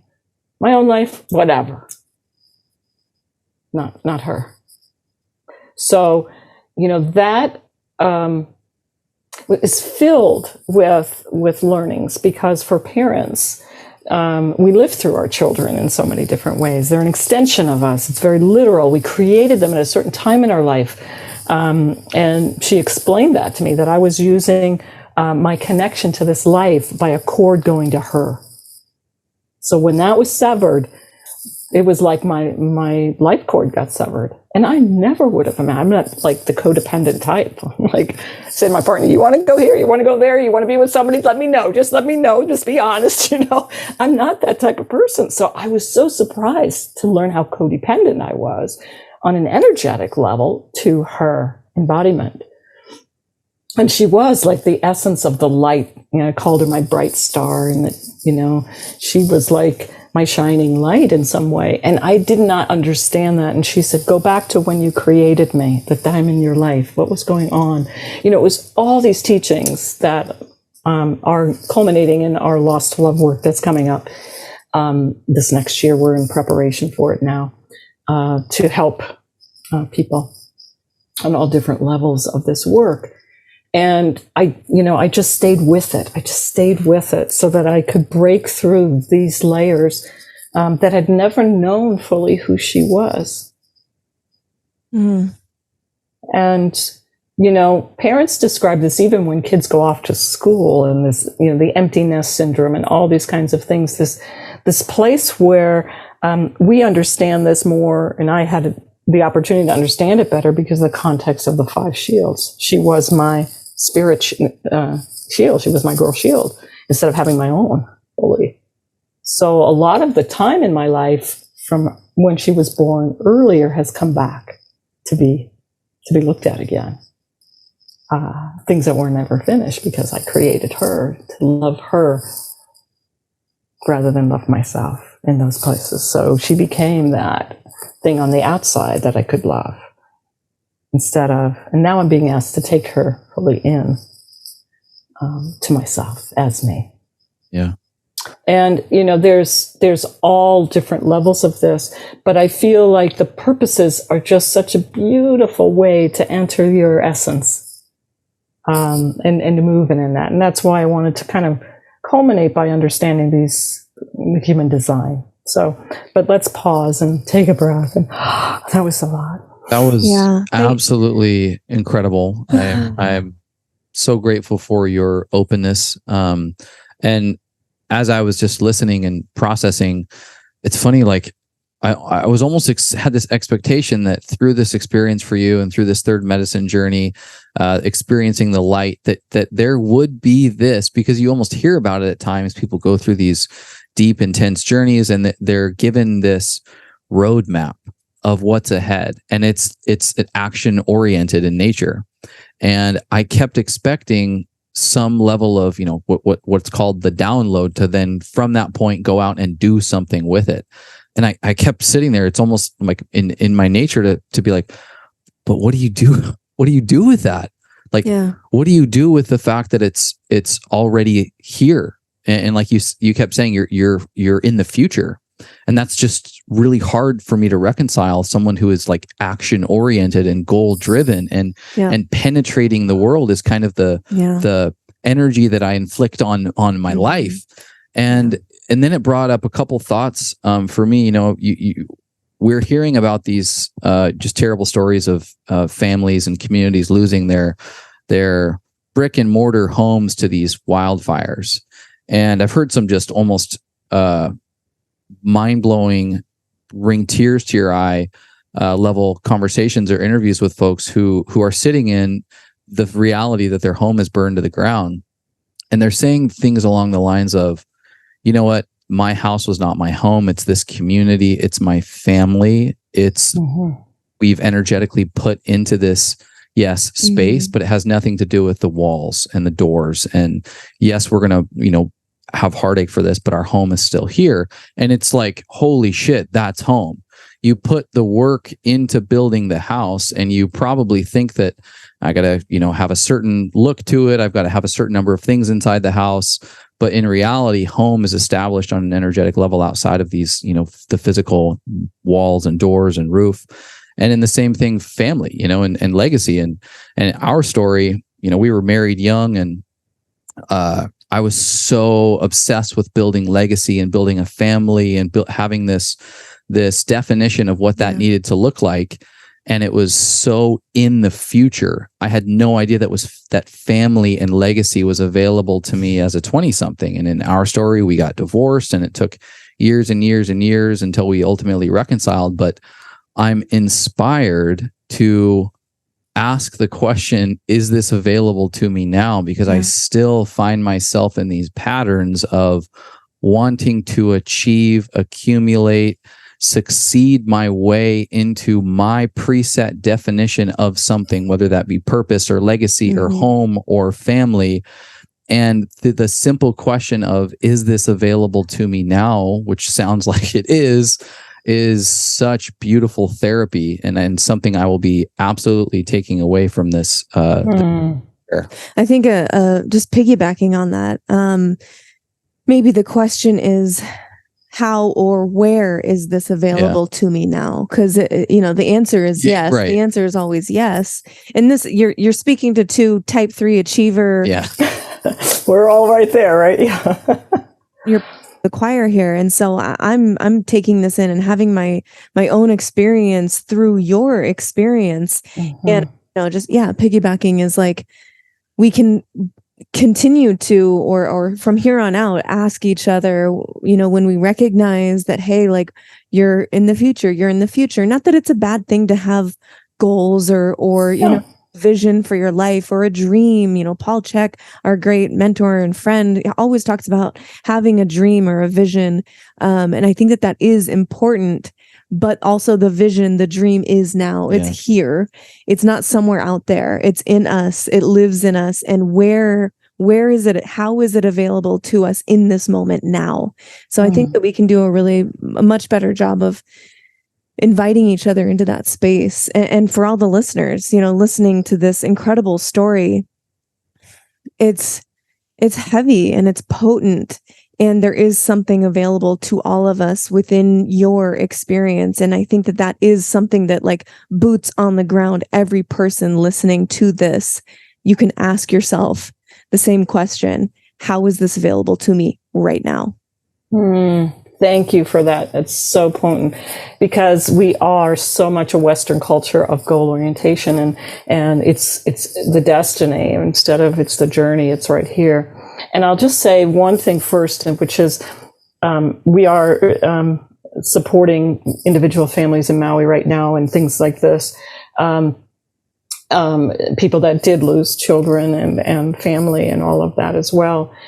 So you have the piercing of the physical home, and then you say, oh, my family is, and then you have the piercing of that family as well, which is what happened in this. So you get peeled away again, because you're like, oh, but I have my family, I'm okay.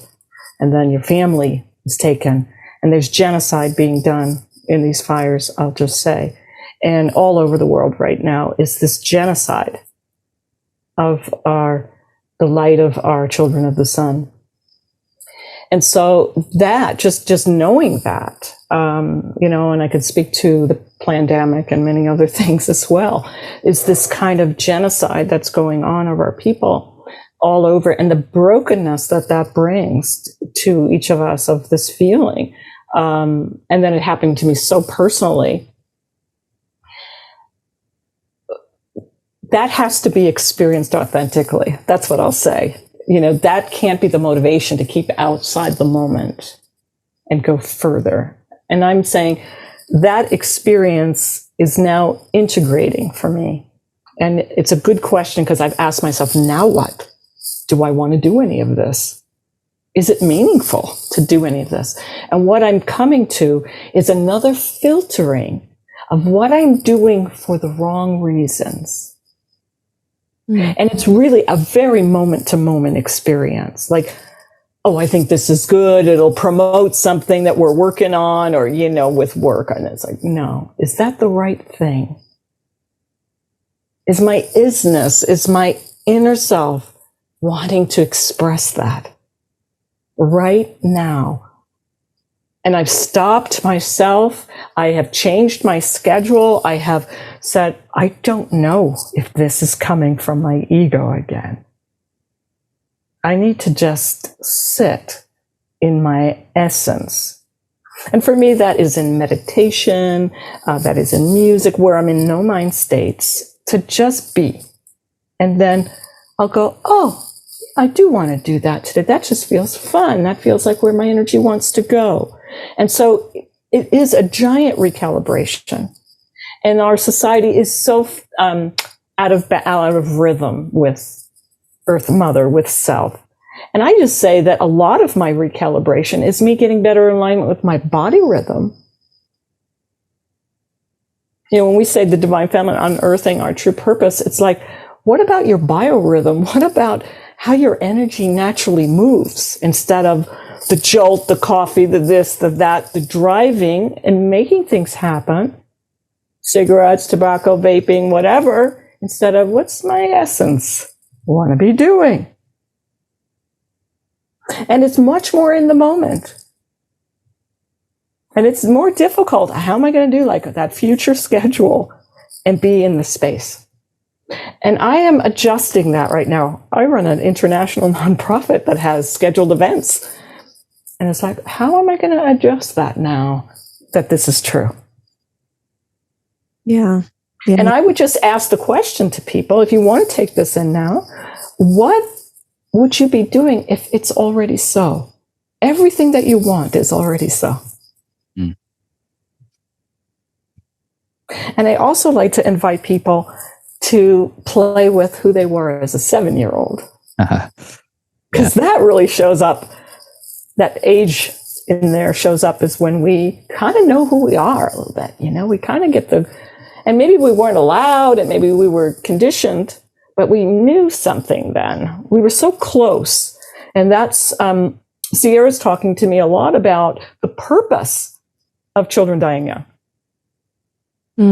Like parents, like, there's no purpose to that. That is like the absolute most wrong thing in the human kingdom. And she's explaining it from a spiritual perspective of what it's helping with the evolution of the planet, why it's helping so much, and why they all chose, and they're a council, why they all chose that to help. Okay, talk about the fast track to enlightenment. Yeah. But they are so close because they're so young, especially the ones who named ages when they come in and they die within the first few years. How much mana that adds to the collective light, because they're so close to essence. Mm-hmm. And so they open up an opportunity. It's like a field. Yeah.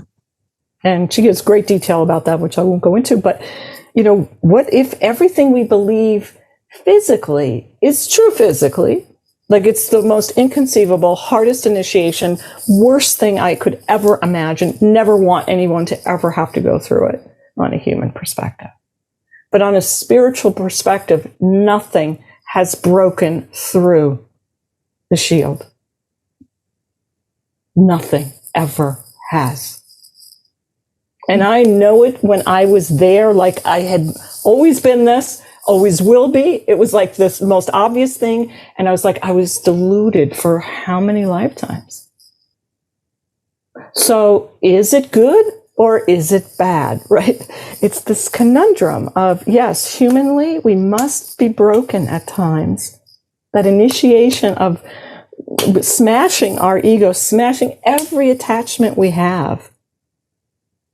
And you know that most of the people you admire most, whether it's Amici or Gandhi or this one or that one, were broken. We're shattered. by their upbringings, by violence, by this, by that. They came to it out of desperation.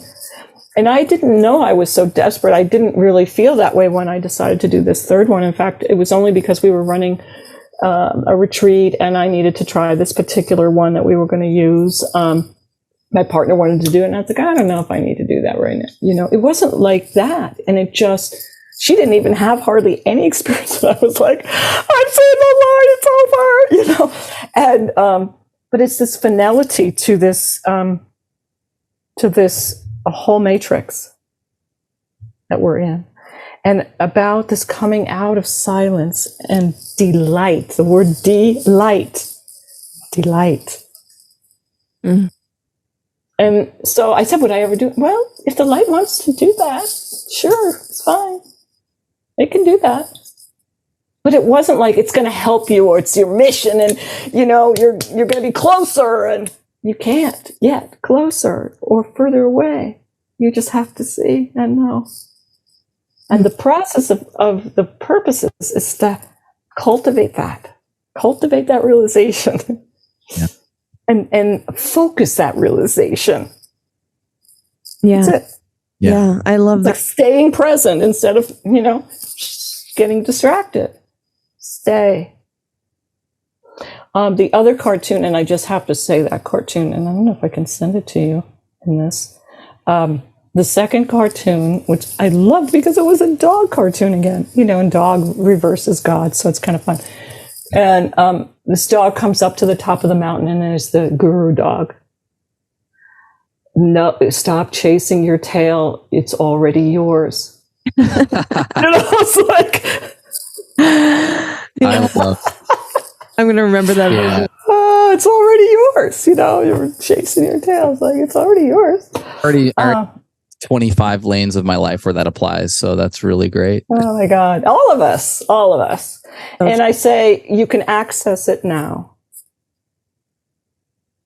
It's what you know, we say about meditation, but you know, meditation, you can't do it. I'm going to meditate. You can't meditate. Because if you can do it, it's not meditation. We're just doing exercises to hope that we experience the state of meditation, which is no mind and non-doing. So we do these exercises, or this breath work, or the sound toning, or whatever it is, to get in the state of non-doing. And whenever we access that, and whenever I make time to access that in myself, then that is a field that builds. And this is what my Osho called it the Buddha field. You know, this is the access to this field that's already there, you know. I'll meet you there, Rumi, you know. It's like between right doing and wrong doing is the field. And that field is you. And, you know, I would say spending time in things that are absolute meditation where the mind empties, where the future empties. One of my other ones is painting. I'm an artist. And so if I paint, I really have nothing in my mind when I paint. It's a great way I access my being. And it's just like anything. It's a muscle. If I exercise the muscle of goal orientation and Tom Robbins and be all you can be, then that gets good. I can manifest anything and all that. And if that's what you want, the light says fine. You can do any of that. You can be all you can be. You can do whatever you want. It's not going to change it.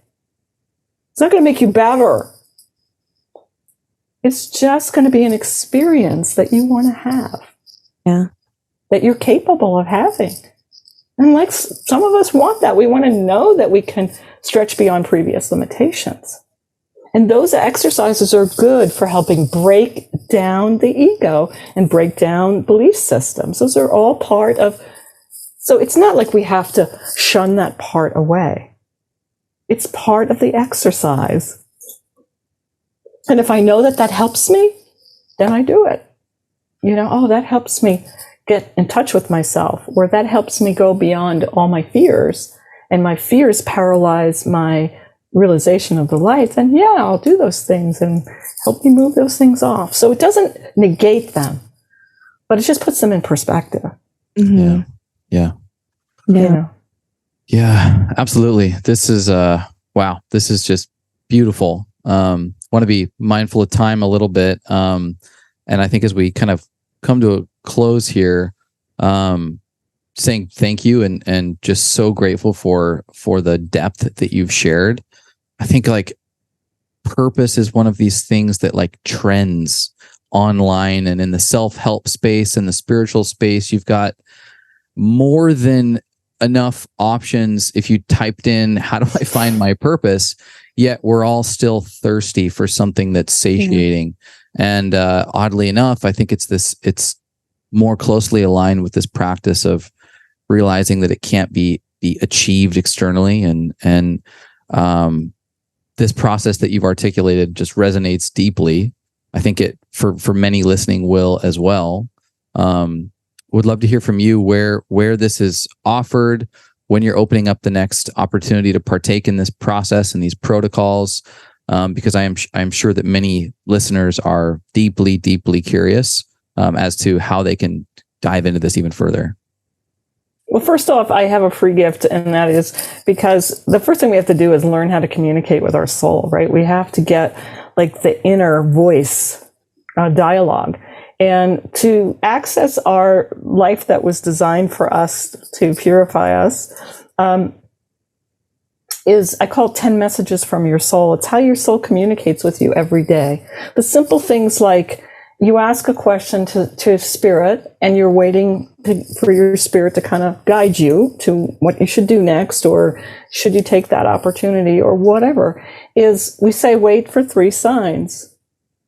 That's spirit's response to you. If you get at least three messages that come through, and you can ask. I have when I was dealing with this thing that threw me into the hospital. I did every natural thing. I did all these things, and finally, I just stood in my living room and said, "I need an answer in the next hour. An absolute answer. I've done everything you asked me to do. Now this got to be done." And I went to town, and a woman bumped into me in the post office and wound up passing this to me. And it was, of course, Western medicine. And I was like, oh no, I'm not going to do that, And it's because I didn't want to go that route. And there's many reasons why, but I had to listen to that because I asked for a message in an hour and I got it. Yeah. So I had to, and I was like, okay, I don't understand this answer. I don't really want to do this answer. And I called my 21 days in the hospital, the 21 Days to Change Your Life program. And, it was called The Eye of the Perfect Storm. Another great story for another time. But it's that listening and that communication with creation. We've lost the communion. And this is the devastation when a child dies, like no more communication. I'm like, yes, you can communicate. You can continue to communicate. You can continue to write and have coffee together and do all these things. It's like we have lost that sense of oneness of communication with all creation. And especially our oversoul, or I am, or our eternal light, God's voice, whatever you want to call it. And these 10 messages from your soul are common things that you can learn to pay attention to move from ego to soul, to get on that deeper level with yourself. If you're not used to doing that, you're just kind of doing things because that's mechanically what's expected, or you've got a 9-to-5 job or whatever, and to go deeper and ask those questions. So that's my gift. It's an hour audio and a PDF and all that. And then we're launching on October 13th. It's actually a Friday the 13th of October, good witchy day, to take that deeper dive with me. If you would enjoy some of these, it's an 80-page playbook. We're working with instruments. We're working with a lot of shamanic work and art, and just to discover, uncover, and move into delight. I love that. That's definitely a word that is going to stick with me from this conversation, is thinking about what would delight me. Yes. So, the word embodies light and the reminder of I am already that. I am already experiencing it if I but make it so, if I allow that, right? And so I'm definitely going to take take that word delight into my day today and into my life and remind myself and Chase, thank you so much. Of course, we will have all the links and everything in the show notes, you guys. If you're interested in this free gift, I know I'm gonna download it. We're probably gonna listen to it and go through this together, because this is work for all of us. This is work for humanity. This is it hopefully is something that is delightful, though. A labor of love that we can join in and join together, maybe with a friend or a lover, or grab the hand next to you and like do this work together. I think would be so awesome. We'll definitely have those resources available. Is there anything else that you want to leave us with last words, or if there was a billboard for the entire world to see that you could put anything on that would translate to every language? Oh, it's yeah. I am the light that I'm searching for. And two things I want to mention on the exit. One is, it doesn't mean that I'm still not in grief about my physical daughter being gone. It doesn't mean like it's suddenly I'm enlightened overnight or any of these things. And I think wherever you are on that journey, like today, even this morning, every time it's the full moon, I have a lot of grief coming up around her. And it usually is, I haven't written with her in a week or two, and I'm really needing that. And she just says to me, Mom, we're used to speaking that often, like when I was alive. So that's the thing, because I used to be the same. If she didn't call me after the couple, 2-3 weeks, then I would be like, I could handle 3 weeks, but then it was like, come on, like, where are you? And it's the same now. And I still have that. And I'm like, oh, it's okay.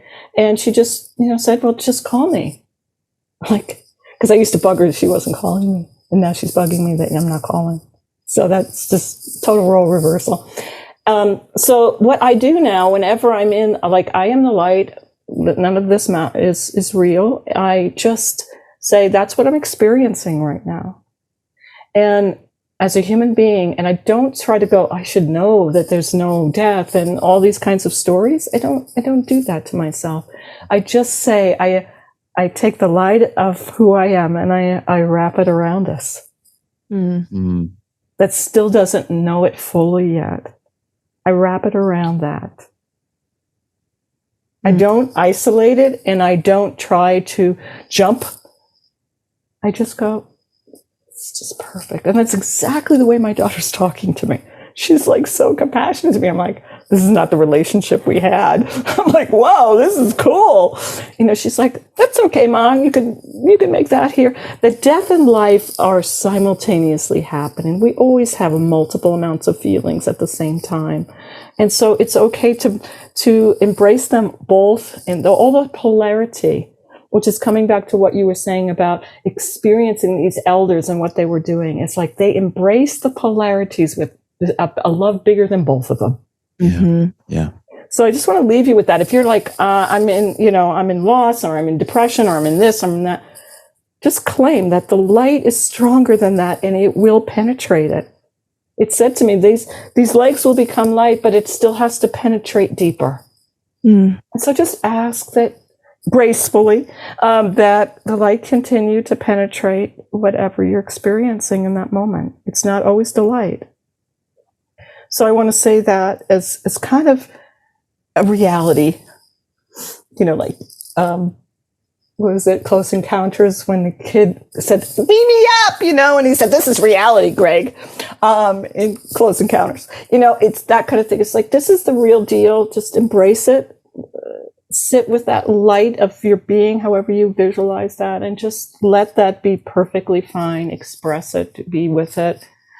And if we allow, which is the only thing that is really needed, that's called holding sacred space. And we hold that sacred space for that part of ourselves. It's like, okay, I had it the last couple of days, and it was like, okay, that's where I am. Yeah. And embrace that with just presence. Nothing to do, nowhere to go. Again, it's never going anywhere. It's just right here. It's always right here, right now. Yeah.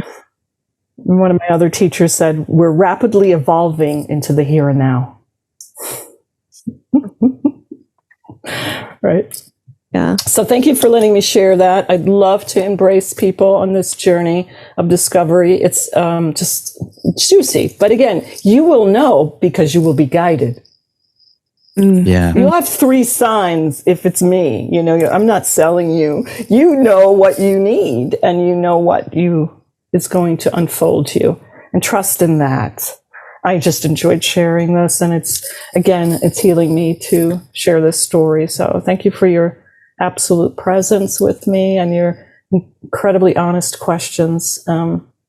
Because they're the same questions that I had, like the next day. I'm like, what am I going to do with this now? You know, who am I going to be? It is healing just to be in the space with you. And I know we're over Zoom, but I felt you here. And we've done over 200 conversations, and this was up there on some of the most beautiful and powerful dialogue that we've been able to be a part of. So with just utmost honor and gratitude, this was really special. Thank you. Yeah. Well, come up to Alaska at our center sometime. Do a lodge with us. Do medicine. Just be with us. We love we have the sanctuary of heaven up here. So anytime. Yeah. Love that. Thank you so much. Thank you all for listening and spending time with us. Check the show notes for all the corresponding links, and we will talk to you next time. Go spread some light. Okay, bye. Thank you so much for listening. If you enjoyed that, check out right over here for some more fun clips. Oh, and you're going to want to subscribe. Bye.